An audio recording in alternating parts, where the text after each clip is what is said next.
2013년 1월 16일 수요일입니다. 새벽에 꿈을 꾸었습니다. 꿈에서 또 다른 꿈이었는데 땡내 성도님이 인터넷을 돌아다녔습니다.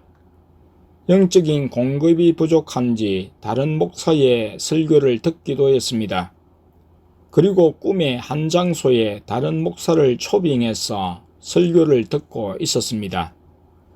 꿈 이야기를 한 후 대언자를 통해 예수님이 주신 꿈이 맞습니까?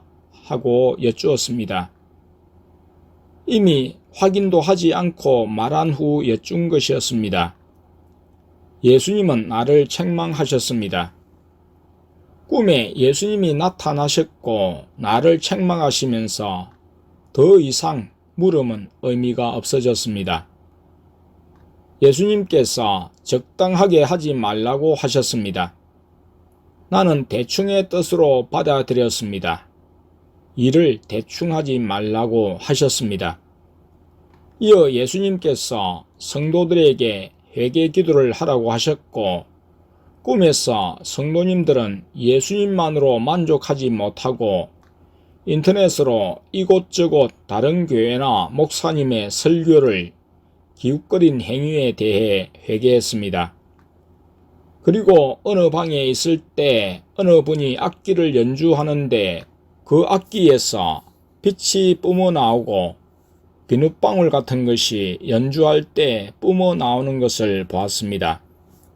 이어 꿈속에서 땡랑 사모가 꿈을 꾸었고 땡랑 사모가 나에게 자기 꿈에 예수님께서 당신을 지옥행이라고 말씀하셨다고 나에게 말했습니다.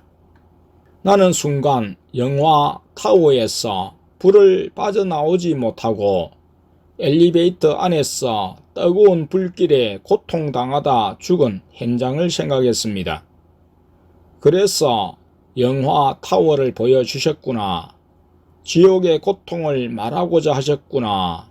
순간의 죽음에서 끝나지 않고 영원히 고통당하는 지옥의 현장을 말하셨구나를 생각했고 나의 잘못을 깨달았습니다.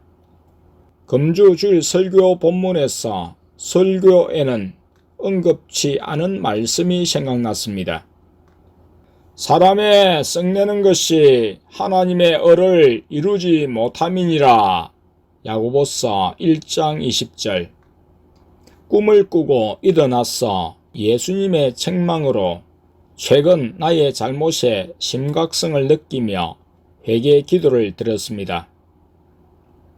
앞으로 이런 잘못을 저지르지 않기 위해서는 오늘 경고를 잊지 않고 늘 회개하며 허물과 약점을 담당하는 십자가를 지며 긍휼을 베풀어야 했습니다.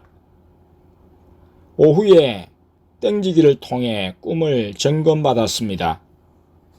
다른 사람이 내 꿈에 잘못 나오면 그 사람의 상태만 안 좋게 생각하고 나는 좋은 마냥 말하는 사실, 그것도 먼저 예수님께 여쭙지 않고 말하고 나서 예수님의 대답을 요구하는 잘못, 그리고 사람을 생각해서 일을 대충 적당하게 처리하고자 하는 것이었습니다. 그리고 꿈을 통한 지옥행에 대한 경고, 영화 타워를 통한 경고는 예수님이 행하시는 물질 사용을 제어하는 일, 사람들 앞에서 화를 자주 내는 일 등이었습니다. 특히 지난 주일이나 월요일에 땡범 집사님에 대해 화를 낸 것이었습니다. 예수님 앞에서 예수님을 의식하지 않은 채 예수님의 거룩을 드러내지 않고 사람을 감정적으로 심하게 꾸짖는 일은 분명 불법이며 지옥에 갈 죄였습니다.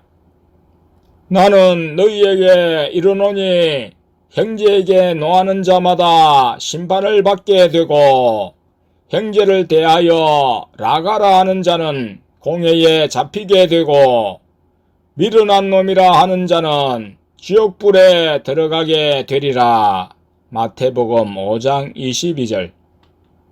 또 땡녕이를 돌보아야 하는데 환난 중 마음의 여유가 없다고 맞지 않아 일주일 동안 땡녕이가 어린이집에서 상처받아 영적 정신적으로 병든 일등이었습니다.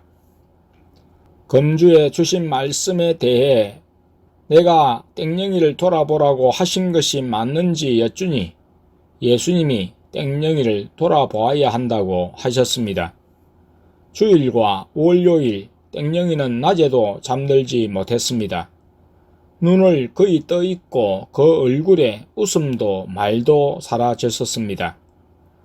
이제 교회에 우리와 함께 있으면서 많이 회복해 가고 있고 밤에는 아직 여러 번 깨어 울기도 합니다.